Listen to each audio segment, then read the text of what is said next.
మహిమ కలుగును గాక. యేసయ్యకు మహిమ కలుగును గాక. ఆమేన్, ఆమేన్.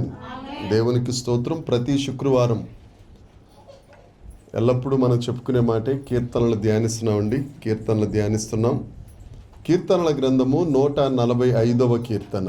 కీర్తనల గ్రంథం 145వ కీర్తన మొదటి వచనాన్ని నేను చదువుతున్నాను.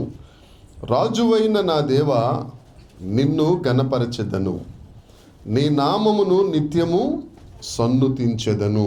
రాజుల రాజైన మన దేవుడు, ప్రభువుల ప్రభువైన మన దేవుని యొక్క ఉన్నత నామమును మనం స్తుతించటానికి దేవుడు మనకు అనుగ్రహించిన కృపను బట్టి అందరూ దేవునికి స్తోత్రాలు తెలియచేద్దామండి. గట్టిగా ఒకసారి స్తోత్రం, స్తోత్రం, స్తోత్రం, స్తోత్రం, స్తోత్రం, స్తోత్రం.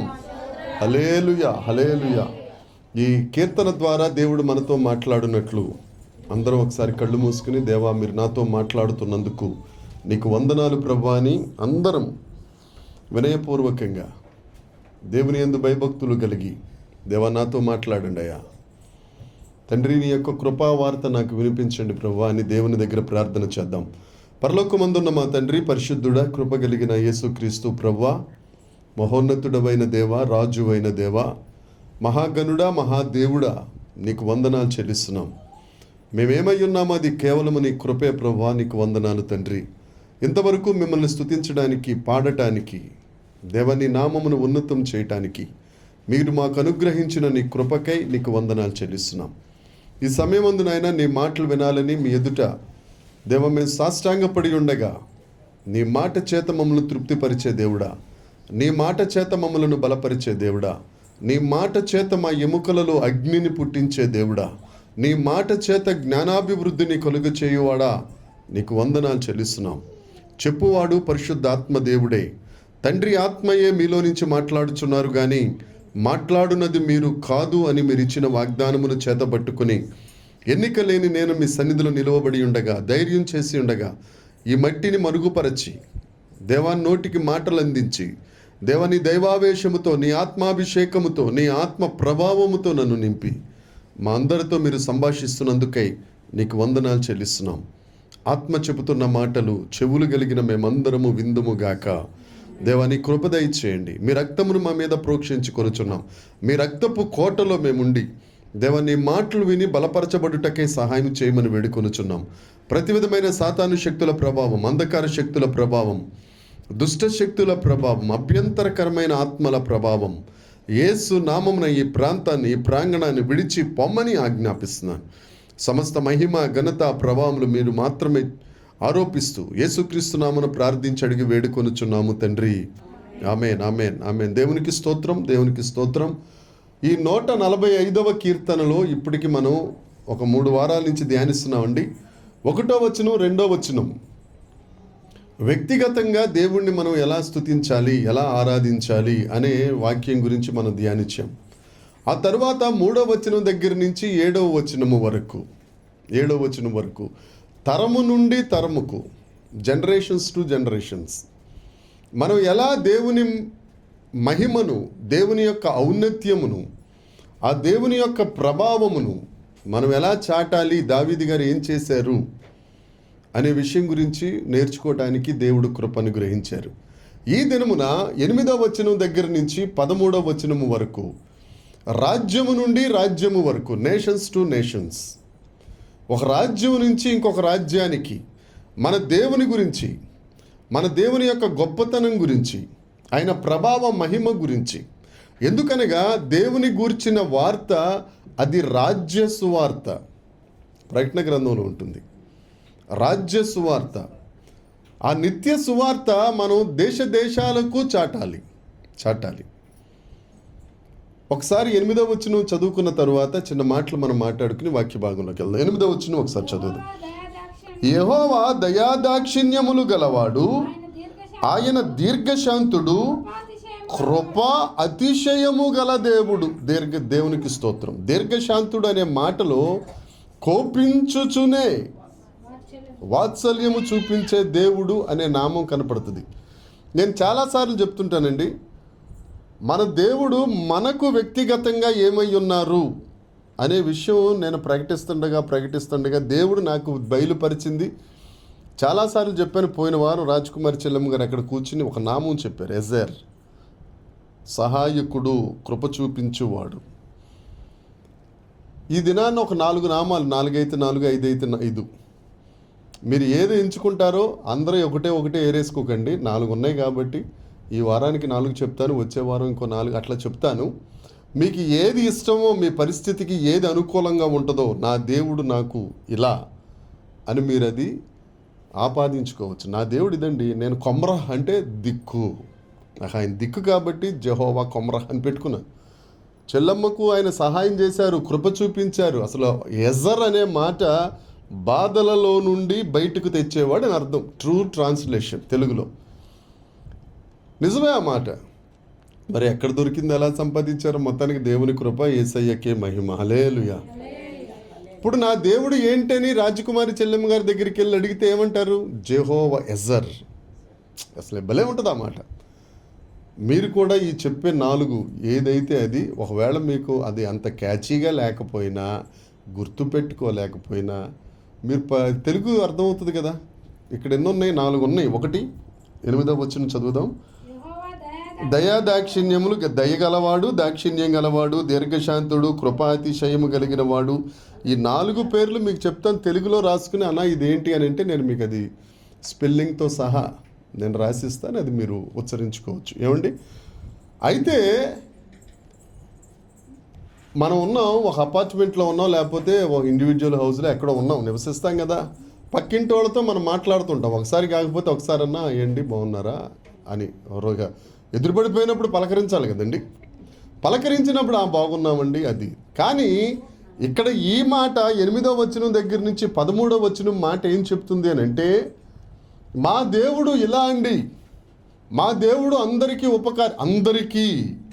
ఉపకారండి, దీర్ఘశాంతము కలిగిన దేవుడండి, కృపాతిశయం కలిగిన దేవుడండి, ఆయన మహాదేవుడండి, మా జీవితంలో ఇలా జరిగిందండి అని మనం దేవుని యొక్క గొప్పతనాన్ని షేర్ చేసుకునేటట్టుగా ఉండాలి. ఇప్పుడు ఈ పాప హేతుక పుట్టినరోజు జరిగింది. ఏమండి? జరిగినప్పుడు వాళ్ళ ఇంట్లో పెద్ద బ్యానర్ పెట్టి మొత్తం ఎటు చూసినా ఆడవాళ్ళే కనపడుతున్నారు. ఒక ఆయన మాత్రం వైట్ బనీన్ వేసుకుని లుంగి కట్టుకుని ఒక ఆయన ఉన్నారు. ఆయన శివ గారిని వాళ్ళు తెలిసింది నాకు. వీళ్ళు స్టేటస్ పెట్టారు. ఏమా స్టేటస్ పెట్టిన తర్వాత నేను వెంటనే ఫోన్ చేసినప్పుడు విషెస్ పెట్టాను. తర్వాత ఎరా బాగా జరిగాయా అని అన్నాను. చర్చికి వచ్చిన తర్వాత కనీసం కేక్ ముక్కన్నా పెట్టారని మొత్తానికి వీళ్ళు ముగ్గురులో ఎవరినో వాళ్ళని అడిగాను. ఇవాళ పబ్లిక్గా మీ అందరికీ తెలిసింది. అంటే హేతుక మన ఇంటి అమ్మాయి కాబట్టి ఆ అమ్మాయికి జరిగిన మొట్టమొదటి జన్మదినాన్ని పురస్కరించుకుని ఇలా జరిగింది అని మనం పంచుకుంటున్నాం. అర్థమవుతుందండి? అలాగే దేవుడి గురించి మన ఇంట్లో ఏదైనా జరిగిందనుకోండి. ఇప్పుడు చెల్లెమ్మ గారు, నేనైతే అన్న కూర్చుని చూశాను కానీ అసలు అంతా అటే చూస్తూ ఉన్నాను, ఎలా జరిగిందో ఏంటో కూడా నేను అసెస్ చేసుకోలేని పరిస్థితుల్లో అందరూ ఫోన్ చేసి చాలా బాగా చేశారు. వారి ఇంటి వారైతే మా ఇంట్లో ఇంకెప్పుడు ఇలాంటి పెళ్లి చేయలేం. ఏమ్మా, పెళ్ళిని గూర్చిన మంచి మాటలు పంచుకున్నారు. దాన్ని ఏమంటారంటే ఒక రకంగా ఫ్లేవర్, సువాసన. అలాగే మన దేవుడికి కూడా ఒక ఫ్లేవర్ ఉంది.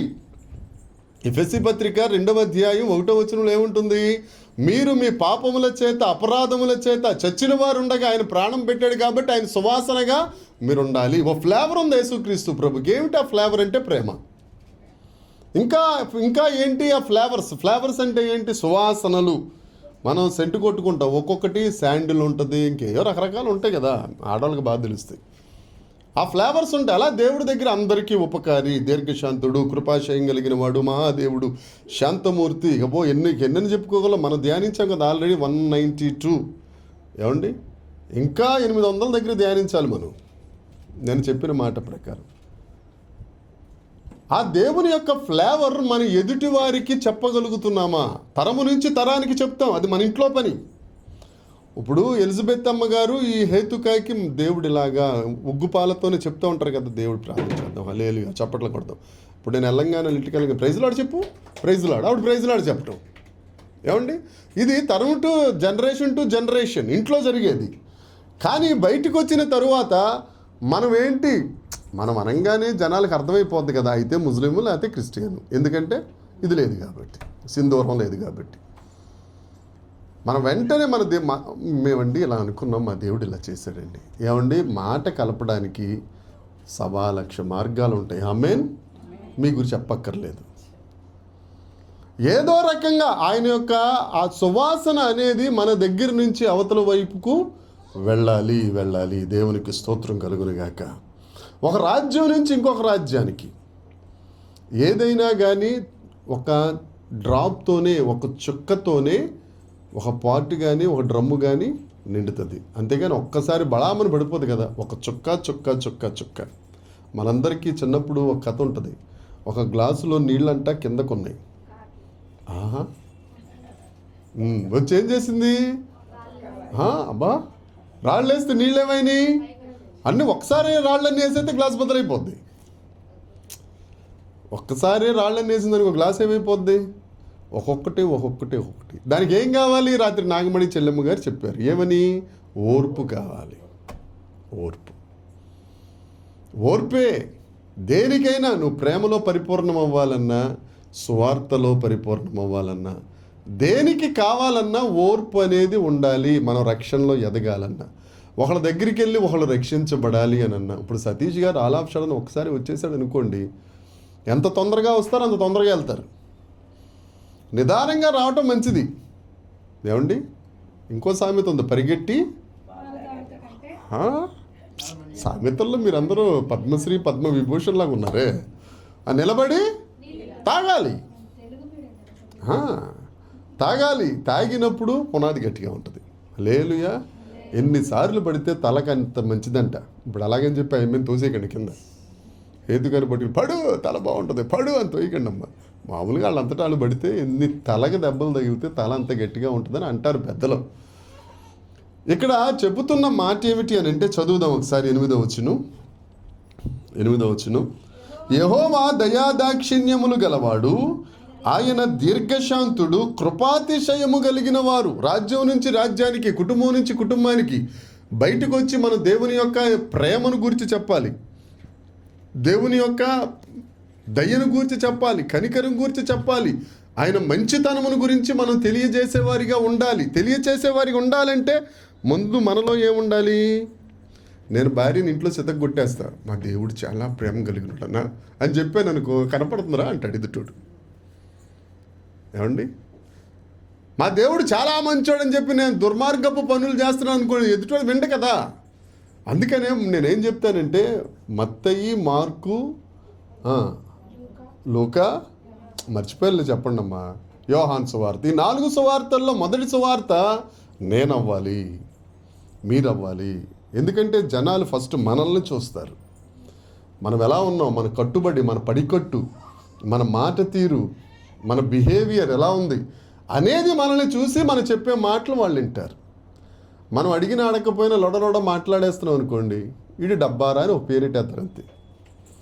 ఏమండి, కాబట్టి దేవుని యొక్క రాజ్య సువార్త మనం ఇతరులకు చెప్పాలి అని అంటే ముందు మనలో ఆ సువార్త ప్రారంభమవునుగాక, అది నిత్య సువార్తగా మనకు ఉండునుగాక.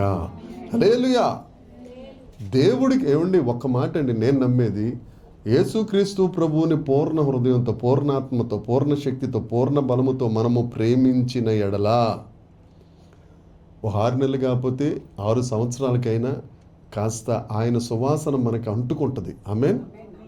6 నెలలు సహవాసం చేస్తేనే వారు అయినప్పుడు 6 సంవత్సరాలు చేసిన తర్వాత ఆయనలో కొద్ది దయ్యం మనకి రాలేదనుకో, ఈ వృధా ప్రయాసంతా వ్యర్థం కదండి. చేసే భక్తి కూడా వ్యర్థమే కదా. ఒక మాట చెప్తున్నానమ్మా, ఒక మాట, మనం పడే కష్టం కానీ మనం పడే శ్రమ కానీ చాలా తక్కువ. ఇప్పుడు ఇక్కడ టీచరమ్మ గారు ఉన్నారు, చదువుకున్నవారు ఉన్నారు. సంవత్సరం అంతా పరీక్షలు రాస్తామా, లేకపోతే 6 సబ్జెక్టులకి 6 రోజులు, లేకపోతే 6 సబ్జెక్టులకి 12 రోజులు పరీక్ష రాస్తామా? ఏమ్మా, ఇప్పుడు 10th క్లాస్ సంవత్సరం అంతా 9 నెలలు చదివాం, పరీక్షలు ఎన్ని రోజులు రాస్తాం? 12 రోజులు. అంతేగాని సంవత్సరం అంతా 9 నెలలు రాయం కదా. ఏమా, శ్రమలు కూడా ఎక్కువ కాలం ఉండవు. ఆమేన్. తర్వాత రెండవది, మనం ఇక్కడ బ్రతికేది మోషే గారు ఇచ్చిన టైం ప్రకారం ఎన్ని సంవత్సరాలు? 70. అధిక బలం ఉంటే 80, పోనీ 80 వేసుకుందాం. 80 సంవత్సరాలు మనం ఇక్కడ బ్రతికాము. 80లో 5 తీసేయండి బాల్యం. 75 సంవత్సరాలు నిక్కరగా ఇక్కడ మనం బతికాం. కష్టాలు పడ్డాము, రోగాలు పడ్డాము, ఎన్ని తర్వాత సంగతి.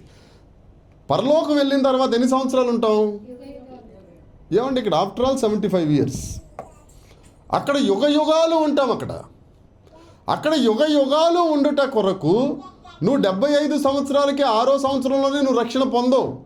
30 సంవత్సరాలు, 40 సంవత్సరాలు, 50 సంవత్సరాలు వచ్చిన తర్వాత రక్షణ పొందుతావు.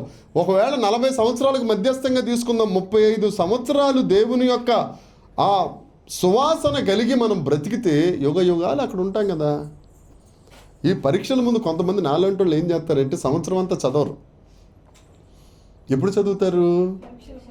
ముందే టీలు పెట్టేసుకుని తాగేస్తారు. నైట్ వద్దు. ఏ నైట్ అంటారు? నైట్ అవుట్లు. నాకు వాచ్ నైట్ అని వస్తుంది. నైట్ అవుట్లు చేసి ఇక్కడ ముక్కు పెట్టుకుని అక్కడికి వెళ్ళి ఇలాగనేసి వచ్చేద్దాం అంతే. పోనీ రాకడ సమయంలోనైనా అలాగ భక్తి చేయాలి కదా. అర్థమవుతుంది అనుకుంటాను మీకు. మారాలి కదా. ఆయన ప్రేమ రావాలి, ఆయన దాంట్లో సంపూర్ణత రావాలి, ఆయన దయాళుత్వంలో సంపూర్ణత రావాలి, ఆయన ఓర్పులో సంపూర్ణత రావాలి, ఆయన కనికరంలో సంపూర్ణత రావాలి, కోపించుచునే వాత్సల్యం చూపించడంలో కూడా రావాలి కదా. ఇక ఎల్లప్పుడూ దయా ప్రేమైన పాస్టర్ గారు ఒకసారి కోపం వస్తే కోపించుచునే వాత్సల్యం చూపించు. దేవుని క్యారెక్టరే కదా అది. ఒకసారి కోపం వస్తుందండి.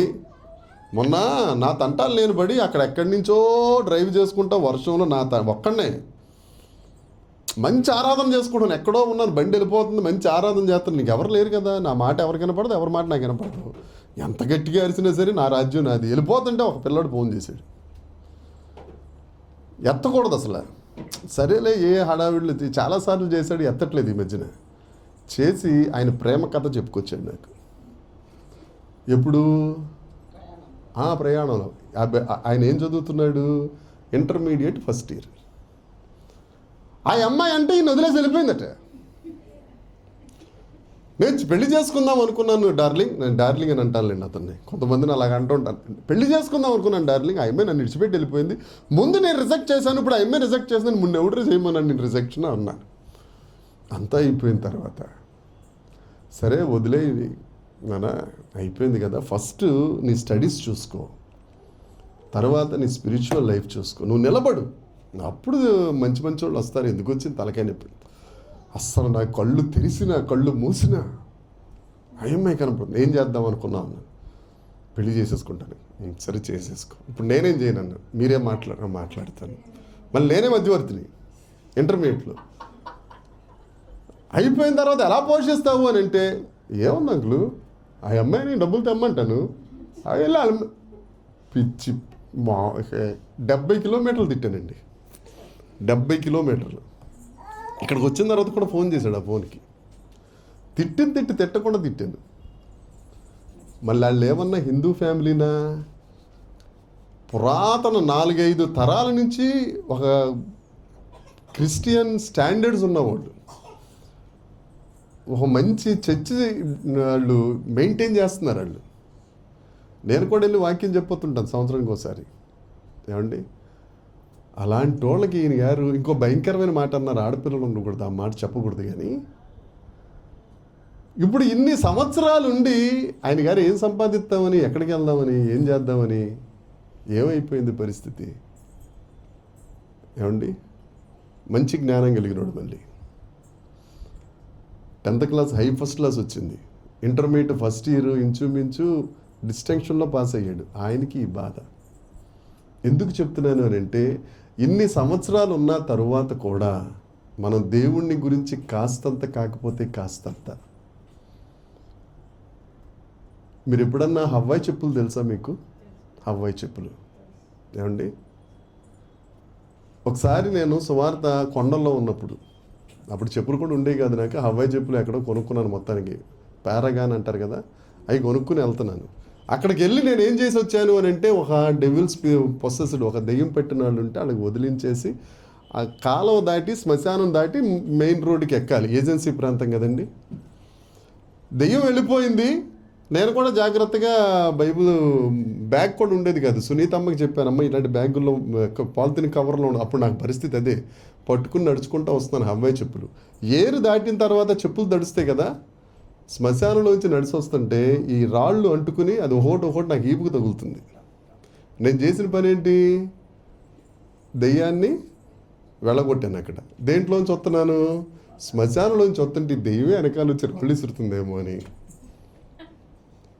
నా భయం నాది. నిజంగానండి.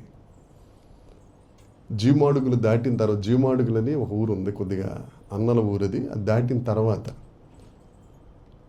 తీరా ఎప్పుడైతే ఆ భయం కలిగిందో కొద్దిగా స్పీడ్ పెరుగుద్ది కదా. చెప్పుల దగ్గర ఉన్న ఈ రాళ్ళు ఏమవుతున్నాయి, ఇంకా కొద్దిగా గట్టిగా పరిగెడుతుంటే ఏమవుతుంది? ఈడెవడ్రీడ్ ఎంతకు వచ్చేస్తుంది, మేసరక్తం చేయ, మేసరక్తం చేయ, మేసరక్తం చేయ, మేసరక్తం చేయం అనుకుంటా ఉంటే చిన్న మాట గుర్తొచ్చింది. లోకంలో ఉన్నవాని కంటే నీలో ఉన్నాడు గొప్పడు కదరా, బుద్ధి లేనాడు అంటే అవును కదా అనుకుని నిలబడిపోయానండి. ఆగిపోయింది. నేను నిలబడితే దెయ్యం కూడా ఆగిపోయిందిరా, నిలబడిపోయిందిరా అనుకున్నాను. ఎలా ఉంటుంది ఒకసారి ఆలోచించండి పరిస్థితి. తీరా చూస్తే వెనక్కి తిరిగి చూస్తే ఒక్కడు లేడు. దెయ్యం మాయమైపోయింది అనుకున్నాను నాకు నేనే. సరే, ఈ చెప్పులు వేసుకుని పరిగెట్టలేకపోతున్నాం. చెప్పులు తీసుకుని ఒక చేతితో చెప్పులు, ఒక చేతితో బైబిల్ పట్టుకుని పరిగెడుతుంటే రాళ్ళు లేవు, ఏమీ లేవు. అప్పుడు అర్థమైంది నాకు, రే సురేష ఏమైపోయిందిరా, ఇన్నాళ్ళ నుంచి సేవ చేస్తున్నాం. అప్పటికి నేను 6 సంవత్సరాలు ఎంత అయిపోయిందండి. నీకింత వరాన్ని ఇస్తే నువ్వేమో దానికి భయపడుతున్నావంటే కూర్చుని ఆ శ్మశానంలోనే కూర్చునండి 3 గంటలు ఏడ్చి సేకటి వెళ్ళిపోతుంటే అప్పుడు బస్సు ఎక్కాను. ఎందుకు చెప్తున్నానంటే ఇదంతా నా గొప్పతనాన్ని మీ దగ్గర చెప్దామని కాదు. మన పునాది యుగ యుగాలు ఆయనతో పాటు ఉండాలి. ఆమేన్, ఆమేన్. మనం అక్కడికే కదండి వెళ్ళాలి. మనమే కాదు, మన కుటుంబాలు డైనింగ్ టేబుల్ దగ్గర కూర్చుని అందరం ఒక పండగ పూట వచ్చింది అనుకోండి, అందరం కలిసి కూర్చుని రాజ్ కుమార్ గారు, తర్వాత చెప్పరే గారు, తర్వాత రాజ్ కుమారి గారు, ఇంకా ఇద్దరు మర్చిపోయారే, పృథ్వీ గారు, ఇంకా వీళ్ళందరూ ఒక దగ్గర కూర్చుని తింటున్నప్పుడు ఎంత బాగుంటుంది. వాళ్ళకి బాగానే ఉంటుంది, చూసే మనకెంత బాగుంటుంది. మీరు ఎవరు చెప్పట్లేదు. బాగుంటుంది కదా. మరి పరలోకంలో కూడా అలాగే ఉండాలి కదా. ఉండాలా వద్దా? ఆమేన్ అనరే. ఆమేన్. కుటుంబాలు పరలోకమునకు చేరును గాక. ఆమేన్, ఆమేన్. ఇప్పుడు చూద్దాం ఒకసారి 8వ వచనాన్ని చూద్దాం. యెహోవా దయాదాక్షిణ్యములు గలవాడు, ఆయన దీర్ఘశాంతము గలవాడు, కృపాతిశయము గలవాడు, ఆయన దయగలిగిన దేవుడు కదా. మొదటి నామం హీబ్రూ వర్డ్ చెప్తున్నాను, రాసుకోండి. రేచం, RECHAM, రేచం, దయగలిగిన వాడు.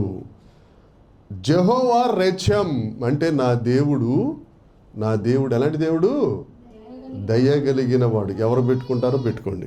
తర్వాత కృపగలిగిన వాడు కదండి. కృపగలిగిన వాడు చెప్తానమ్మా. కృపగలిగిన వాడు, కృపను అనుగ్రహించువాడు.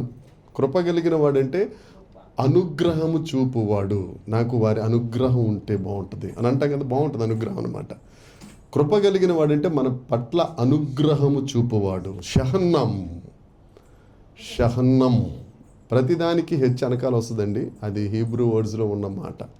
షహన్నం ఏమండి, ఎన్నైనా దయగలవాడు, కృపగలిగిన వాడు. తరువాత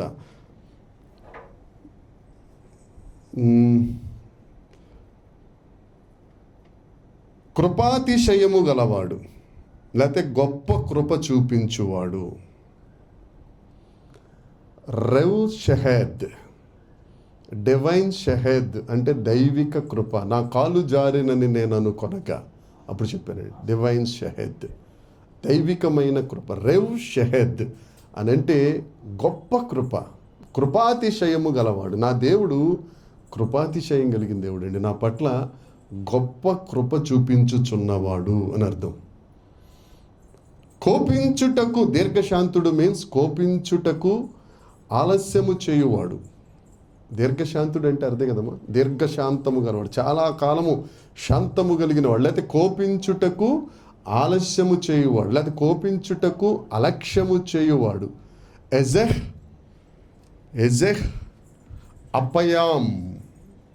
అప్పయామహ అంటారండి. అప్పయాం. మీకు కావాలంటే నేను స్పెల్లింగ్స్ పెడతానండి, దాని హీబ్రూ లెటరింగ్ కూడా రాస్తాను దేవుడిచ్చిన కృపను బట్టి. ఏమండి ఎన్ని చెప్పాను, ఎన్ని నామాలు చెప్పానండి? 4 చెప్పాను కదా. మీకు చెప్పిన మాట ప్రకారం ఏమిటది? కృప కలిగిన వాడు, దయ కలిగిన వాడు, తర్వాత గొప్ప కృపాతిశయము కలిగిన వాడు, కోపించుటకు ఆలస్యము చేయువాడు, దీర్ఘశాంతుడు. దేవుడు నా పట్ల దీర్ఘశాంతం చూపించబట్టి నేను ఇలా ఉన్నానండి. లేకపోతే నేను చేసిన పాపాలకి, చేస్తున్న పాపాలకు ఆయన నా ఎడల కోపిస్తే నేనేమైపోదును అన్నప్పుడు ఈ పేరు పెట్టుకోవచ్చు. ఏమండి అది మీరు అసెస్ చేసుకోండి, నేను సజెస్ట్ చేయటం కాదు. ఈ 4 నామాలు ఎవరికైనా ఉపయోగపడితే అది మీరు పెట్టుకోవచ్చు. ప్రార్థన చేయండి ముందు. పాస్టర్ గారు చెప్పారు పెట్టుకోకపోతే ఏమైనా అనుకుంటాడేమో. నేనేమనుకోను. ఎవరు పెట్టుకోకపోయినా నేను బాధపడి, ఎందుకంటే నా ఆకలి నాది, మీ ఆకలి మీది. అయితే ఈ 8వ వచనం ఎలా ఉంటుంది అని అంటే ఈ 4 మాటలు. మొదటిది ఏంటిది? దీర్ఘశాంతము, కృపాతిశయము, తర్వాత దయాదాక్షిణ్యము కలవాడు. ఇది ఎక్కడుంటుందని అంటేనండి, మోషే గారితో దేవుడు తన నామమును ప్రకటించినప్పుడు ఆ మిద్యాను అరణ్యంలో పొద మండిపోతుంది కదా, అక్కడి నుంచి దేవుడు మాట్లాడుతున్నాడు, మోషే ఇది పరిశుద్ధ స్థలం, నీ చెప్పులు తీసేయి. ఇవన్నీ చెప్పిన తరువాత నీ పేరేంటి అని అడిగాడు ఆయన. ఆయన ఏమని చెప్పారు? నేను ఉన్నవాడను, అనువాడను, యెహోవాను, జ్ఞాపకార్థ నామము కలిగిన వాడనని 3వ అధ్యాయంలో చెప్పాడు. 33 అధ్యాయాలు అయిపోయిన తర్వాత 34వ అధ్యాయంలోకి వచ్చిన తర్వాత ఇప్పుడు కాసుకో నా పేరేంటో చెప్తాను. అప్పుడు నీ స్టాండర్డ్ ఇది, ఇప్పుడు నీ స్టాండర్డ్ పెరిగింది కాబట్టి నా పేరేంటో చెప్తాను. చదువుదాం ఒకసారి, చదువుదాం. నిర్గమాకాండము 34వ అధ్యాయం 6వ వచనం చూడండమ్మా. 6వ వచనం.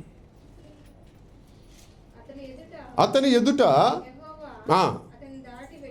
దాటి వెళ్ళిపోదా యెహోవా కనికరము, దయ, దీర్ఘశాంతము, విస్తారమైన.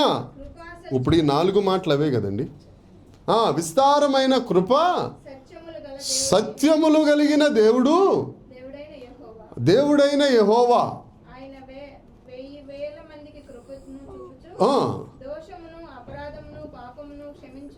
గాని ఏమాత్రము నిర్దోషులుగా ఎంచడని 1 కిలోమీటర్ ఉన్న పేరు మోషే గారికి దేవుడు తెలియజేశాడు. మరొకసారి చెప్తున్నానండి, దావీదు గొర్రెలు కాసుకొచ్చిన తర్వాత ఇన్ని విషయాలు దావీదు గారికి ఎలా తెలిసినాయి అంటే, అరే దావీదు దేవుడు మోషేకి ఇలా చెప్పాడంట, ఇలా తన పేరు తెలియజేశాడంట అని వాళ్ళు చెప్పుకుంటున్నప్పుడు అక్కడ ఉండి వినేవాడు ఈయన. అందుకని ఉన్నది ఉన్నట్టుగా ట్రూ ట్రాన్స్లేషన్ అంటారు కదా. నిర్గమాకాండం 34వ అధ్యాయం 6వ వచనంలో అలా దేవుడు మోషేతో చెప్పాడు కదా, నా దేవుడు క్షమించుటకు సిద్ధ మనసు కలిగిన వాడు, దయ కలిగిన వాడు, కృప కలిగిన, విస్తారమైన ఏమండి కృప చూపించు దేవుడు, దేవునికి స్తోత్రం. ఇవన్నీ నేర్చుకున్నాడు కాబట్టే ఒక మాట వినండి, దేవుని యొక్క ఔన్నత్యం గురించి చిన్నప్పటి నుంచే దావీదు నరనరాల్లో ఇంకిపోయింది కదండి. సౌలు అభిషేకము నొందిన వాడిని ఎరిగి సౌలును చంపడానికి సిద్ధపడక, నా దేవుడు క్షమించుటకు సిద్ధ మనసు కలిగిన దేవుడు, కోపించుచునే వాత్సల్యం కలిగిన దేవుడు, దయ కలిగిన దేవుడు, దీర్ఘశాంతము కలిగిన దేవుడు, ఈ నామములన్నీ గుర్తుపెట్టుకుని నా దేవుడు అలాంటి దేవుడు అయినప్పుడు, ఆయన నన్ను అభిషేకించినప్పుడు నేను ఎలా ఉండాలి, కాబట్టి అతను నేను చంపను అని ఈ మాట గుర్తు చేసుకుని సౌలుని విడిచిపెట్టారండి. బైబిల్లో ఏమని రాసి ఉంటుందంటే, అభిషక్తుడిని ముట్టరాదని దేవుడు చెప్పారు. అభిషక్తుడిని ముట్టకుండా మరి ఏం చేయాలి? ఆల్రెడీ ఆయన అభిషేకం పోయిన సంగతి దావీదుకు తెలుసు. ఎందుకని? ఆత్మ విడిచిపోగా దేవుని దగ్గర నుంచి దురాత్మ వచ్చినప్పుడల్లా దావీదు గారు వెళ్ళటం, ఆ సింఫనీ వాయించడం, ఆ దెయ్యం పారిపోవడం. కాబట్టి నీకు దెయ్యం ఉంది, అభిషేకం లేదన్న సంగతి తెలిసినా కానీ ఎందుకు వదిలేశాడు అని అంటే, నా దేవుడు ఇలాంటి దేవుడు, హల్లెలూయా, కనికరం చూపించే దేవుడు, దయ చూపించేది. విత్తాడండి అక్కడ, విత్తాడు అక్కడ కదా. దేవుని యొక్క లక్షణాలు ఈయనకి తెలిసినాయి కాబట్టి ఇతరుల పట్ల దాన్ని విత్తాడు. కొత్త నిబంధన ఏం చెప్తుంది? దేవుడు వెక్కిరించబడడు, మనుష్యుడు ఏమి విత్తునో. ఇప్పుడు దావీదు సౌలు పట్ల అందులోనూ మామూలుగా తరుముతున్నాడు ఆయన. ఏమండి దొరికాడు, అసలు ఇంకో మాట చాలాసార్లు మాట్లాడండి, వస్త్రపు చెంగును కత్తిరించి అభిషక్తుడు వస్త్రపు చెంగును కత్తిరించానే దేవుడు ఏమనుకుంటాడు? దేవుడు కోపం వచ్చేస్తుందేమో, ఆయన లక్షణం నా దగ్గర నుంచి తప్పిపోయిందేమో అనుకుని మదన పడిపోయినాడు దావీదు. మొత్తానికి క్షమించాడు, విడిచిపెట్టాడు, విత్తాడు. ఈయన రాజు అయిన తరువాత ఒక పాపం చేశాడు. ఏం పాపం చేశాడు? రాళ్లతో కొట్టబడే వ్యభిచార పాపం చేశాడు. ఏమండి, ద్రోహి అంటేనే నరహత్య చేసే పాపం ఏకంగా చంపించేశాడు ఈయన. హత్య కేసు ఉంది, 2 కేసులు ఉన్నాయి. దేవుడు క్షమించకూడదు. దేవుడు ఇచ్చిన ధర్మశాస్త్రమే చెప్తుంది, రాళ్లతో కొట్టి, అమ్మా కొద్దిగా తీసి తలిపేశాడు, రాళ్లతో కొట్టి చంపాలా అంటే చచ్చిపోయాడు. ఒకసారి వ్యభిచారపు కేసుకు చచ్చిపోయాడు, మళ్ళా లేపేం చేయాలి? మళ్ళీ చంపేయాలి. అయితే ముందు జీవితంలో దేవుని యొక్క లక్షణాలు పుణికిపుచ్చుకున్నాడు కాబట్టి జాగ్రత్తగా వినమ్మా. నువ్వు దేవుణ్ణి అనుసరించి నడుస్తున్నప్పుడు ఏదో ఒక మూమెంట్లో ఎవడిని మింగుదునా అని ఏం చేస్తాడట అపవాది? సింహంలా తిరుగుతూ ఉన్నాడు, గర్జిస్తా వస్తున్నా కానీ ఒక్కొక్కసారి పాపం తెరగా కమ్మేస్తుందండి మన. నాడు ఫ్రీగా రాడు, గర్జిస్తానే వస్తాడు. ఇది ఇది ఇది ఇది ఇది ఈ పాపం చెయ్యి. ఒక్కసారి నిన్ను శోధిస్తానే ఉంటాడు రాత్రింబగళ్ళు. రాత్రులు కూడా కళలు మనకు పిచ్చి కళలు రావట్లేదంటారా? ఏమ్మా, రావట్లేదు అని అన్నారంటే మీరు ఇక్కడ ఉండకూడదు, చంద్రమండలం వెళ్ళిపోవాలా. వస్తాయి. ఒకవేళ పాపపు మురికి నీకు అంటుకున్న వాక్యమనే ఉదక స్నానంతో నువ్వు దానిని చేసుకోవాలంతే. అందుకే నేను పదే వాక్యం చదవండి అని ఎందుకు మిమ్మల్ని తినేస్తానో తెలుసా? నువ్వు వాక్యం చదువుతూ ఉంటే వాక్యమే మెడిటేట్ చేస్తావు పడుకున్నప్పుడు కూడా. ఆమేన్. అది నిన్ను విడిచిపెట్టదు. 121వ కీర్తన చాలాసార్లు మనం మాట్లాడుకున్నాం. ఆయన కునుకడు నిద్రపోడు. కునుకగా నిద్రపోక ఏం చేస్తుంటాడు? మనం ధ్యానిస్తూ ఉండి మనం నిద్రపోయామనుకోండి, నీతో ధ్యానిస్తూనే ఉంటాడు. ఆమేన్. ఇక ఆయన ధ్యానిస్తుండగా నీకు చెడు కళలు ఎక్కడి నుంచి వస్తాయి? అసలు అవకాశం ఎక్కడుంది? ఇప్పుడు ఈ గ్లాసులో నీళ్లు పోసారండి, ఏమండి, కొద్దిగా గ్యాప్ ఉంది కాబట్టి కాఫీ పోసేసినా ఇమడుతుంది. ఈ గ్లాసే తిప్పి పెట్టాను అనుకో, దాంట్లో నీళ్లు పోసినా కాఫీ పోసినా ఏం పోసినా, ఇప్పుడు మన మనసు లోకం దగ్గర నుంచి తిప్పి పెట్టాం, వాక్యం వైపు తలుపులు తెరిచాం. ఏం లేదండి, 5 బుద్ధి కలిగిన కన్యకలు 2 మన దగ్గరే ఉంటాయి. 2 మన దగ్గరే ఉంటాయి. బుద్ధి కలిగిన తన కన్యకలకి, ఈ బుద్ధి లేని వారికి ఏమిటి? మెలకువ. ఇద్దరికీ ఓర్పు తగ్గింది. ఇద్దరు కాస్తంత కునికారు. కానీ ఈ ఓర్పు కలిగిన వాళ్ళు ఏం చేశారు అని అంటే కాస్తంత తైలం తెచ్చుకున్నారు. ఓర్పు లేని వాళ్ళు ఏం చేశారంటే పర్లేదులే. తైలము మీన్స్ వాక్య ధ్యానము, పరిశుద్ధ ఆత్మదేవుడు, దేవుని యొక్క సువాసన మన దగ్గర ఉన్నప్పుడు. మరి ఎందుకు చెప్పిందో జ్ఞాని నాకు తెలియదు, కానీ ఆ సంపూర్ణత అనే మాట, ఏమండి, విశ్వాసం కలిగి దేవుడు నాతో మాట్లాడతాడు. దేవుడు అందుకే మరి చెప్తున్నాను, మనం బెడ్ మీదకి వెళ్ళినప్పుడు కళ్ళు మూసుకున్నప్పుడు ఈ ప్రార్థన మాత్రం చేయండి. నా ప్రాణాత్మ శరీరములను ప్రభువా నీ చేతికి అప్పగిస్తున్నాను. ఆయనకి అప్పగించాడు అంతే. ఆయన మాట్లాడతాడో, కళ్ళెత్తాడో, దర్శనమిస్తాడో, ఇంకోటి ఇస్తాడో నాకు తెలియదండి. మొత్తానికి నిన్ను మాత్రం విడిచిపెట్టడు, కునుకడు, నిద్రపోడు. ఏమండి, మరొకసారి చదువుదాం. నిర్గమ 34:6 ఒకసారి చదువుదాం. యెహోవా కనికరం అంటే మరొక మాట, దేవుడు అందించిన మాట. ఇప్పుడు దావీదు గారు 2 తప్పులు చేశారు. ఏమండి, దేవుడు వెంటనే వార్న్ చేశాడా, వార్న్ చేయకుండా శిక్షించాడు? అసలు చేశాడు కదా. ఎవరిని పంపించాడు? ప్రవక్తను పంపించాడు. అంటే దేవుని యొక్క కనికరం, దేవుని యొక్క ప్రేమ, దేవుని యొక్క దీర్ఘశాంతం ఎంత అధికంగా ఉంటుంది, ఎంత హెచ్చుగా ఉంటుంది తన ప్రజల ఎడల. ఈరోజు వాక్యం చూశారు కదా, యెహోవా యందు భయభక్తులు కలిగిన వారికి ఏ మేలు కొదువై. ఏ మేలు అని అంటే మనం ఏదో మొత్తానికి ఏదో లోకానుసారంగా ఆలోచించకూడదు. దేవుడు మనల్ని క్షమించే విధంలో కానీ, కాపాడే విధంలో ఏది కొదువు ఉండదు. ఒకవేళ ఏదైనా ఏదైనా చేదైన వేరు ఏదైనా మొలచిన ఎడలా మనకున్న గొప్ప అవకాశం ఏంటంటే వాక్యం అనే ప్రవక్తను, సేవకుడనే ప్రవక్తను, పొరుగువారనే ప్రవక్తను నీ దగ్గరికి పంపిస్తాడు దేవుడు. దేవునికి స్తోత్రం. నాతాను ప్రవక్త వచ్చి మొహం మీద ఏలిపెట్టి చెప్పాడు, ఆ మనిషివి నువ్వే. దావీదుకు దేవుడిచ్చిన గొప్పది ఏంటంటే విధేయత. మోహన మీద పడిపోయాడు, దేవా కృప చూపించవా? దేవుడు కృప చూపించాడు కదా. విరిగి నలిగిన మనసు దేవునికి ఇష్టమైన. బలి చదవమ్మా. కనికరము, విస్తారమైన కృప, విస్తారమైన కృప కలిగిన, సత్యం కలిగిన దేవుడైన. 30 లక్షల మంది అరణ్య ప్రయాణం చేసుకుంటూ వస్తున్నారు. ఏమండి, వాగ్దాన దేశానికి వెళ్ళిపోతారు అనగా 30 లక్షల మందిలో 12 మందిని సెలెక్ట్ చేశారండి. గోత్రానికి ఒకడు చొప్పున. అంటే 30 లక్షల మందే కదా. అంటే ఈ 12 మంది ఒక రకంగా దేవుని దృష్టికే కానీ, మోషే దృష్టికే కానీ, ప్రధాన యాజకుడైన అహరోను దృష్టికే కానీ వాళ్ళు ఉన్నతులా కాదా? ఇప్పుడు యెహోషువ, కాలేబులతో సహా 10 మందిని సెలెక్ట్ చేశారు అని అంటే పిచ్చి పిచ్చి వాళ్ళు సెలెక్ట్ చేయరు కదా. కాస్త కోస్తా దైవిక అనుభవం ఉన్నవారే, స్టాండర్డ్స్ ఉన్నవారే వీళ్ళందరినీ పంపించారు కదా.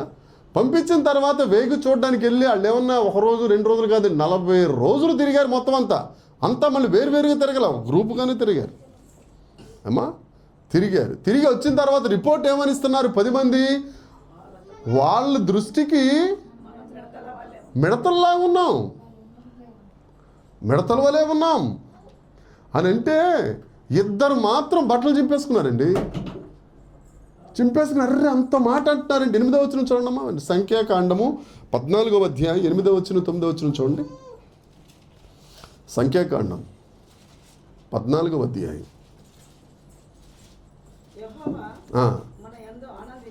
యెహోవా మన యందు, నెహెమ్యా అంటాడు, దేవుని యందు మనము ఆనందించిన ఎడల.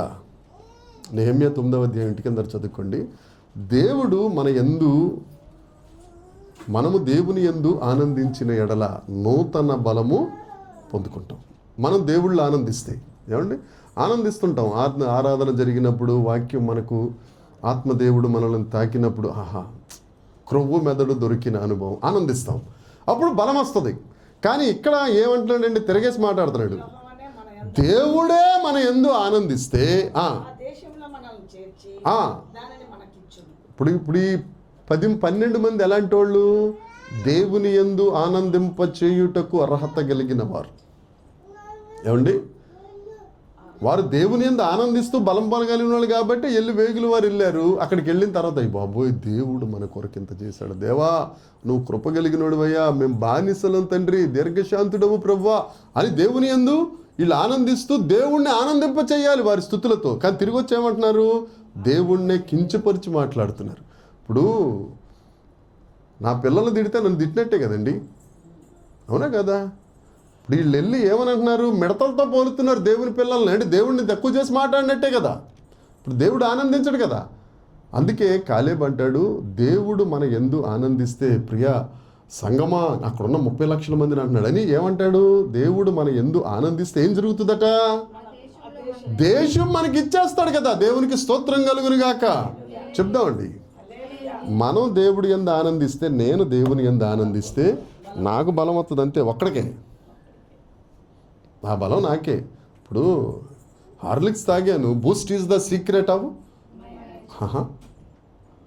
ఆయన ముసలుడు అయిపోయాడు. నేను దేవుని యందు ఆనందిస్తే నా ఎముకలకు సత్తువ, నాకు ఆరోగ్యం, సర్వ శరీరానికి ఆరోగ్యం. కానీ నేను దేవుని యందు ఆనందింపజేస్తే దేశం కదండి, దేశం, పట్నం, లేకపోతే మనం ఉన్న పరిసర ప్రాంతాలు, దేవుడు అదే కదా మాట ఉంది. దేవుడు మన యందు ఆనందిస్తే సహోదరులారా, ఆయన ఏముంది? చేరుస్తాడు.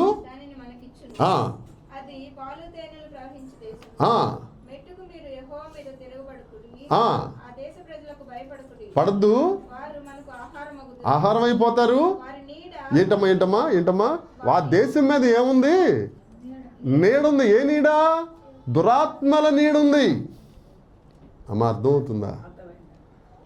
మొట్టమొదటిది మనం నేర్చుకోవాల్సింది, దేవుడు కృప కలిగినవాడు, దీర్ఘశాంతము కలిగినవాడు, కరుణావాత్సల్యం కలిగినవాడు, కృపాతిశయం కలిగిన దేవుడు, మంచి దేవుడు. ఈ దేవుడు మనం ఆనందిస్తే మనకు నూతన బలం.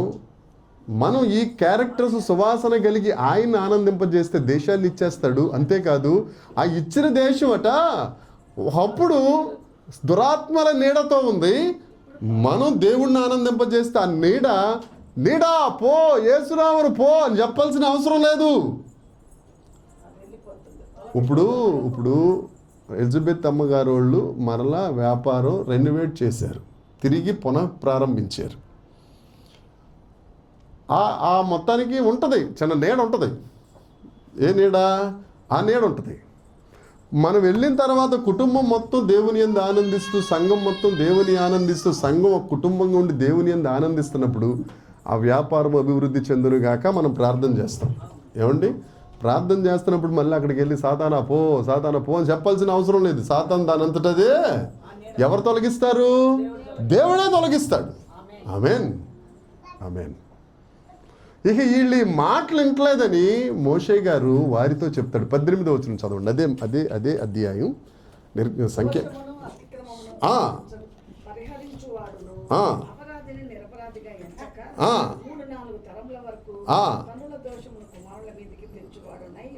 ఉన్నాడని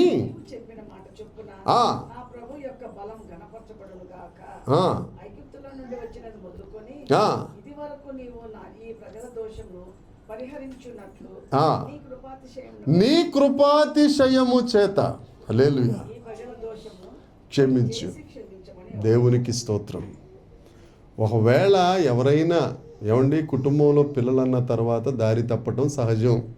పరిశుద్ధ గ్రంథం కూడా ఏం చెప్తుంది? యవ్వనులు తప్పక తొట్టిల్లుతారు. తొట్టిల్లలేదు అని అంటే యవ్వనుడు కాదు. అంతే కదా అర్థం? వాళ్ళు తొట్టిల్లినప్పుడు మనం ఏం చేయాలి అని అంటే దేవుని దగ్గరికి వెళ్ళి, ప్రభువా నీ కృపాతిశయాన్ని చూపించు, నీ దయను చూపించు, వీరిని కనికరించు ప్రభువా. ఎందుకంటే ఆ కింద వచ్చిన వాళ్ళు ఇంటికి వెళ్ళినారు. చదువుకుని 18, 19. దేవుడు క్షమించుటకు నువ్వు సిద్ధ మనసు కలిగినోడు కదా ప్రభువా, నువ్వు కృపాతిశయం కలిగినోడు కదా. నెహెమ్యా కూడా ప్రార్థన చేస్తూ ఏమంటాడంటే 9వ అధ్యాయం 17వ వచనం. నిర్గమాకాండము 9వ అధ్యాయము 17వ వచనం. నిర్గమాకాండం నెహెమ్యా గ్రంథం 9వ అధ్యాయం. నేను పద్మావతి గారిని వాళ్ళిద్దరిని చూస్తా. నెహెమ్యా 9:17. నెహెమ్యా గ్రంథం 9వ అధ్యాయం 17వ వచనం.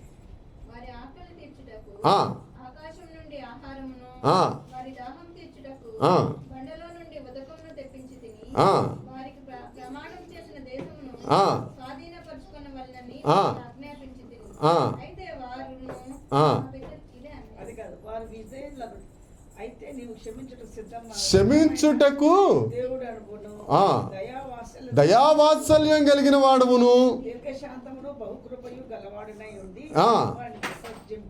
విసర్జింపలేదు. మనం ప్రార్థన చేసినప్పుడు కూడా ఏం చేయాలి? మోషేని చూపించాను, దావీదు గారిని చూపించాను, దేవుడు చెప్పిన మాట విన్నాం. నెహెమ్యా గారి ప్రార్థన అదే, యోవేలు గారి ప్రార్థన అదే. యోవేలు 2వ అధ్యాయం 13వ వచనం ఉంటుంది. ఏమాటది? చూడండి మీరు ఉపవాసం ఉండి యోవేలు 2:13 చూడండి అమ్మా. యోవేలు గ్రంథం 2వ అధ్యాయం. కరుణావాత్సల్యం కలిగిన దేవుడు, శాంతమూర్తి, అత్యంత కృపాతిశయమునకు ఇంకొక తెలుగు అర్థం అత్యంత. పౌలు గారు అంటారు కదా, పాపం ఎక్కడ విస్తరించానో కృప అక్కడ. ఏమండి? ఎందుకని? పాపం చేస్తాను కదా, నిన్ను వదిలేస్తున్నాను, నోట్లో నుంచి ఉమ్ము వేసినట్టుగా నిన్ను ఉమ్మేస్తాను అని చెప్పొచ్చు కదా. దేవతలు ఏమంటే తెలుసా? అరే సురేష్, నేను చెప్పిన టెంకాయ నువ్వు కొట్టలేదు, బలి నాకు ఇవ్వలేదు కాబట్టి నీ సంగతి చూస్తాను రా అంటాయి. కానీ దేవుడేమంటాడు? అత్యంత. ఆ ముందు మాటలు, ఇప్పుడైనను మీరు ఉపవాసం ఉండి మీ వస్త్రములను కాక మీ హృదయములను చింపుకొని ప్రార్థన చేసిన ఎడల ఏమండి ఉంటుందండి? చూడండి 12వ వచనం చూడండి, అదే యోవేలులోనే. అది కన్నీరు విడుస్తూ దుఃఖించుచు మనఃపూర్వకముగా నా యొద్దకు రండి.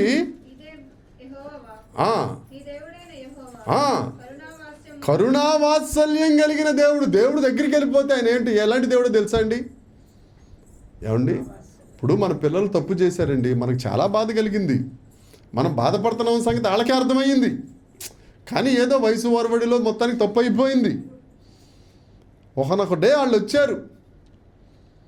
వచ్చారు తిట్టినంతసేపు తిడతాం, అలుగుతాం. ఏమండి, ఇవన్నీ అయిపోతాయి. పొరపాటున వాళ్ళు వచ్చి, అమ్మా ఆకలేస్తుందే, కొద్దిగా అన్నం పెట్టవా అంటే ఎలా ఉంటుంది పరిస్థితి? కోపంగానే ఉంటాం, కళ్ళంట నీళ్ళు వచ్చేస్తాయి. ఏమండి కాదా? కోపంగానే ఉంటుంది, కళ్ళంట నీళ్ళు వచ్చేస్తాయి. ఇక అప్పుడు దాకా తిట్లన్నీ సర్వసంగతి. పరిగెట్టుకుంటూ వెళ్ళి ఆవిడ కోసమే ఉంచుకుంది కాస్త అంతం, ఆవిడ కోసం ఉంచుకుంది కదంతా కూర తీసుకొచ్చి పెడుతుందా పెట్టదా? ఆ అమ్మాయి హడావిడిగా, ఆ కొడుకు హడావిడిగా తింటూ ఉంటే మన ఎదురుగుండా బాధపడదు. కానీ పక్కకి వెళ్ళి ఎన్నాళ్ళ నుంచో భర్త రాగానే వద్దులే నేను తిట్టేశాను కదా నువ్వు, వాళ్ళిద్దరు దెబ్బలాడేసుకుంటారు. కానీ ఈ పిల్లలు మాత్రం ఏమన్నవదండి, అవునా కదా? అందుకని దేవుడు అంటాడు కదా, ఒక్కని తల్లి ఆదరిస్తాను. అదే కదా అత్యంత కృపాతిశయం అంటే. దేవుడు కూడా అలాంటి వాడే కదా. ఎల్ షడాయ్ అని అంటే అర్థం ఏంటంటే 1000 తల్లులకు కూడా సమీపించరానంత ఎత్తులో ఉన్న గొప్ప తల్లి మన దేవుడు. ఆమేన్. ఎప్పుడైనా మీరు ఉపవాసం ఉండి కన్నీళ్ళు కారిస్తే దేవుడట కీడు చేయటం మానేసి. యోనా గారు ఈ పని చేయలేకపోయాడండి. మోషే చేసినట్టుగా, నెహెమ్యా చేసినట్టుగా, దావీదు చేసినట్టుగా యోనా చేయలేకపోయాడు.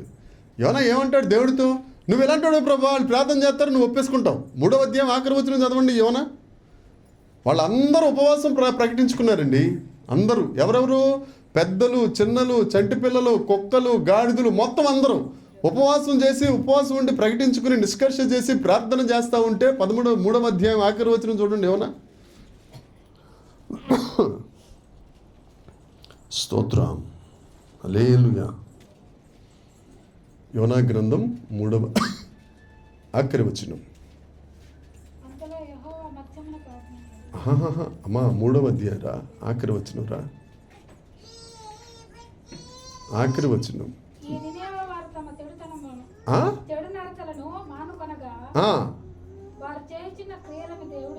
చూచి ఏంటండి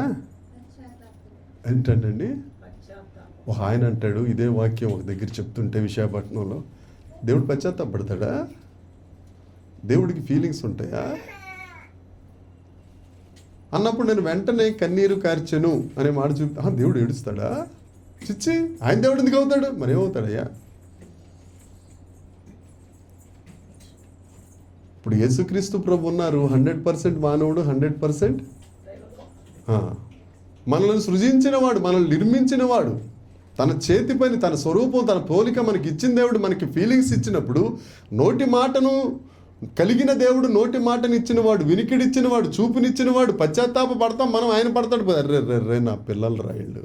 ఇప్పుడు దాకా తల్లి చేసిన పని ఇదే కదా, నేను చెప్పాను కదా. కొడుకో కూతురో బాధపడతా ఉంటే ఏ తల్లి రాతి హృదయంతో ఉండి, అంటే ఇప్పుడు రోజులు మారిపోయి ఇప్పుడు సంగతి తీసేసేయండి. అమ్మ పదానికే చాలామంది అనర్థం తెచ్చేవాళ్ళు ఉన్నారు. ఇప్పుడు ఇదివరకు రోజులు అది కాదు కదా. ఆయనంట దేవుడు ఏమయ్యాడండి, పశ్చాత్తాపడి వారికి చేయుదునని మాట ఇచ్చేశాడు ఏకంగా. నేను భరించలేకపోతున్నానయ్యా నినివే పాపాన్ని, వెళ్ళి వాన్ చెయ్యి అన్నాడంటేనే ప్రేమ ఉన్నట్టు కదమ్మా. హెచ్చరిక లేదనుకో తీసేయి కప్పు తీసేయి. ఇప్పుడు ఇక్కడ అమ్మా ఈ కప్పు పెడితే నేను ఊరుకోనమ్మా అని అంటే పెట్టకుండా ఉంటావు. అలా కాకుండా పెట్టిన తర్వాత తీసేసావు అనుకో, దాన్ని ఏమంటావు? కోపోద్రేకుడు, రకరకాల మాటలు వస్తాయి. మన దేవుడు అది కాదు కదా. రోషం కలిగిన దేవుడు అంటే నిన్ను ప్రేమించే విషయంలో రోషం, నిన్ను క్షమించే విషయంలో రోషం, కీడు చెయ్యను ఉద్దేశించి కూడా తన మాటని వెనక్కి తీసుకున్నారు. నా చేతి ప్రజలే కదా, నా స్వరూపమే కదా, నా పోలికే కదా. అందుకే యోహాను సువార్త 3వ అధ్యాయం 16వ వచనంలో ఏముంటుంది? దేవుడు అందరిని ప్రేమిస్తున్నాడు, మరి ముఖ్యంగా ఆయనలో ఉన్న వారిని ఇంకా ప్రాణంగా ప్రేమిస్తున్నాడు. హల్లెలూయా, హల్లెలూయా. చెప్పట్లా మీరు? హల్లెలూయా. చదువుదాం ఇప్పుడు 9వ వచనం. యెహోవా 145వ కీర్తన. యెహోవా అందరికీ ఉపకారి. ఇప్పుడు ఇంకో మాట చదువుదాం. యెహోవా అందరికీ ఉపకారి, ఆయన కనికరములు అందరి మీద, అందరి సమస్త కార్యముల మీద ఉన్నవి. ఇప్పుడు అందరికీ ఉపకారం అన్నప్పుడు, నాకు ఉపకారం చేయట్లేదు పాస్టర్ గారు అన్నవాళ్ళు ఎవరు ఉంటే చేయొద్దండమ్మా. దేవుడు నీకు ఉపకారం కదా అమ్మ వింటారా? దేవుడు నీకు ఉపకారి. ఉపకారి మీన్స్ ఒక ఫ్రెండ్ ఆయన. ఆమేన్. ఒక మంచి ఫ్రెండ్ చాలండి. నిజమైన స్నేహితుడు ఏం చేస్తాడట? మన దేవుడు విడువక ప్రేమించడం తర్వాత సంగతి, ప్రాణం ఇచ్చిన స్నేహితుడు కదా ఆయన. అందరికీ ఉపకారి. ఇదే కీర్తనలో అందరికీ అనే మాట కొన్ని మాటలు చెప్పుకుని సమయాన్ని బట్టి మనం చూద్దాం. 13వ వచనం 13వ వచనం చదవండి ఒకసారి. అందరికీ ఉపకారి. అందరికీ అన్న దగ్గర పెట్టుకోండి. ఆ అందరిలో మీరున్నారు, నేనున్నాను, సేనయ్య గారు ఉన్నారు, అందరం ఉన్నాం. ఈ కొసరలు కూడా ఉన్నారు. ఇద్దరు ఇడిపోయారు. హేతుక, గ్రేసి. హేతుక ఏదమ్మా? So very good. అందరికీ మనం అందరం ఉన్నాం కదా. చూడండి 13వ వచనం చూడండి.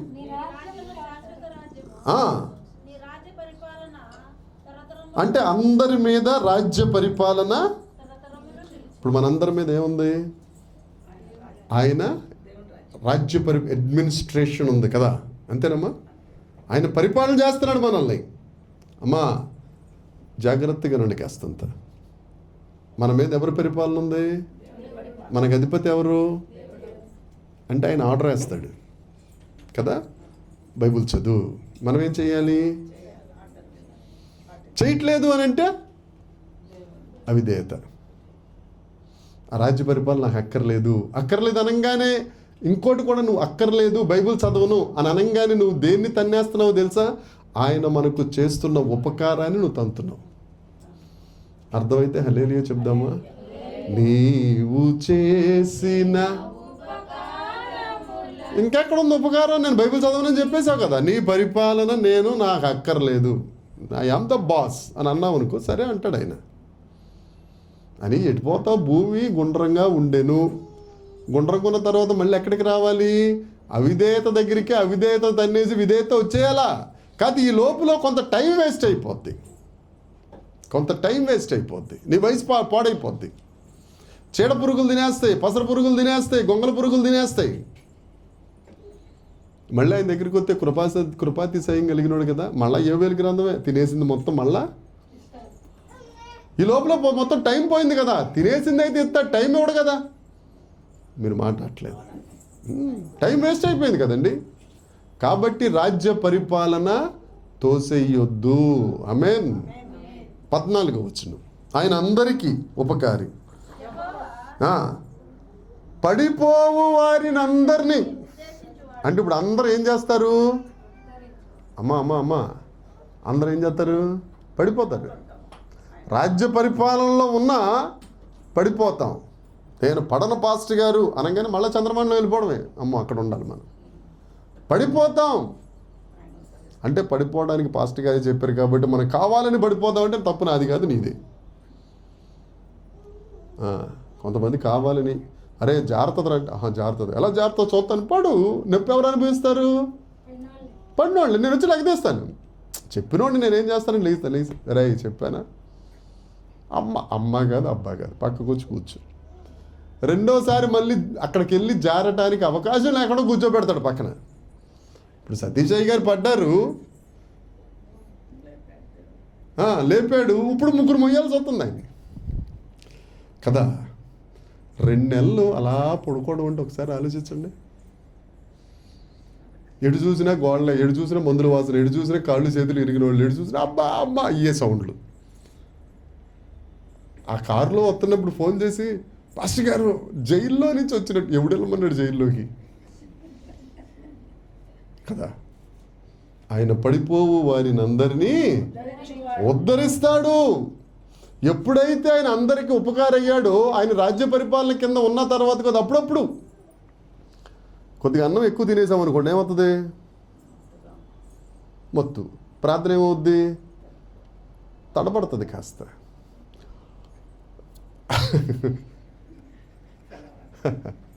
తెల్లవారుజాము ప్రార్థనలో కొన్ని ఆవులింత వినపడుతున్నాయి, నవ్వుకుంటున్నా. సరే, ఓకే. నిద్ర వస్తుంది. నిద్ర వచ్చిందంటే పని అయినట్టే.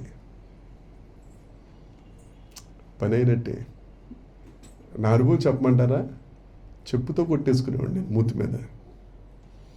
ఆవులెంతలు వస్తున్నాయి అని అంటే చెప్పు తీసుకుని మూతి మీద మళ్ళీ ఇలా కొట్టుకోవడం కాదు, కొడితే వాసిపోవాలి మూతి.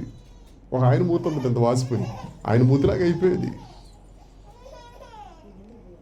అక్కడి నుంచి ఆవులెంతలు రావు. ఎప్పుడైనా మీరు గమనించండి, నేను వాక్యం చెప్పిన తెల్లవారుజాము 3 గంటలకు అప్పుడే నిద్రపోయినా. రావు, రాకూడదు. ఆమేన్. ఆయన పడిపోవు వారిని అందరినీ ఉద్ధరిస్తాడు. తర్వాత కృంగిన వారిని అందరినీ, పడిపోతావు, కృంగుతావు. ఏమండి, ఎదురుగుండా అప్పులో నిలబడ్డాడండి. ఏసు రక్తం చేయి, ఏసు రక్తం ముందు నా పరిస్థితి చెప్పంటాడండ. ఏమ్మా, ఆయన వచ్చి నిలబడేసరికి ముందు ఏసు రక్తం, ఇది మొత్తానికి వెళ్ళిపోద్ది లోపలికి. భయం వేయదు. లేకపోతే ఇంకోటి నేను ఇలాగా అబద్ధం వేస్తుంది, భయం వేస్తుంది. ఏలియా అగ్ని ప్రవక్త ఆయన పేరు కదా. ఏమండి మాట్లాడేది మీరు? అగ్ని ప్రవక్తకి మరణాపేక్ష వచ్చిందా లేదా? 1 రాజులు 18వ అధ్యాయం. వేస్తుంది. వేసినప్పుడు ఏం చెయ్యాలి అని అంటే, ప్రభువా అందరికీ ఉపకారివి కదా, ఉద్ధరించువాడవు కదా, కృంగిన వారిని లేవనెత్తువాడవు కదా. ఓకే, నీ మాటకి ఆయన తోడుండి అవతలతో మాట్లాడతాడు. ఆమేన్. మొన్న ఆయన అంటాడు, సురేష్ నిన్ను తిట్టినోళ్ళు ఎవరు లేరు సురేష్, అందరూ వెళ్ళిపోయారు. నేను ఆలోచించుకున్నాను అప్పుడు, అవును కదా, నువ్వెప్పుడు తీసావు ఈ సెన్సస్ అని అడిగాను. చూస్తున్నాను కదా, నువ్వు ఆయన రాజ్య పరిపాలన కింద ఉంటే ఒక్కసారి చూడండి అసలు మీరు. యెహోవా అందరికీ ఉపకారి. పేతురు అంటాడు, యెహోవా అందరికీ ప్రభువు. ఏమంటాడు పేతురు? ప్రభు. ఆయన అందరికీ ప్రభు, ఆయన అందరికీ ఉపకారి. ఆ ఉపకారి అయిన ఆ దేవుని రాజ్య పరిపాలనలో మనము ఉందుముగాక. ఆ దేవుడు పడిపోయిన మనలను పైకి లేవనెత్తునుగాక, కృంగిన మనలను లేవనెత్తునుగాక. దేవుని కృప మనకు తోడై ఉండునుగాక. ఆమేన్. ఇంకా చెప్పాల్సింది చాలా ఉంది, కాకపోతే టైం అయింది కాబట్టి ఇంతటితో మనం ముగించుకుందాం. దేవుడి వాక్యమును మనందరి వినికిడిలో దీవించి ఆశీర్వదించి ఫలభరితము చేయునుగాక.